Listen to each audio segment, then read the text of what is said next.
नमस्कार बंधुरा केमन आछो सबाई। आज के आमी नुडल्स रान्ना करब, सेजोन्नो पेंयाज केटे रेखेछि, टमेटो, काँचामरिच, छोटो छोटो मांसेर टुकरो, सस और एकटा डिम फेटिये निয়েছি। ओदिके आमी कड़ाइये तेल गरम होते दिয়েছি, अन्य पाशे नुडल्स सिद्ध होते दिয়েছি। नुडल्सटा फ्राई হয়ে গেছে।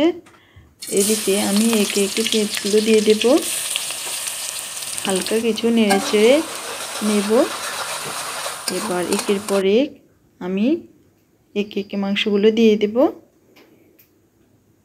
মাংসগুলো কষানোর পর এবার আমি দিয়ে দেব পরিমাণ মতো লবণ, পরিমাণ অনুযায়ী।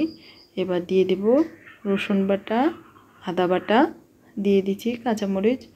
এবার জিরের গুঁড়ো দিয়েছি, অল্প পরিমাণে মরিচ গুঁড়ো দিয়েছি। এবার একটা ডিম ফেটানো ডিমটা আমি দিয়ে দিয়েছি। এবার টমেটো দিয়ে দিয়েছি, নেড়ে চেড়ে নুডলসটা দিয়ে দেব। এবার সস দিয়ে দিয়েছি আর কেটে রাখা মশলার গুঁড়ো, নুডলসের মশলা গুঁড়ো দিয়ে দিয়েছি। এবার নামিয়ে নেব। দেখো আমার হয়ে গেল নুডলস রান্না। কেমন হয়েছে বন্ধুরা কমেন্টে জানিও। ভালো থাকো বন্ধুরা, শুভ সন্ধ্যা।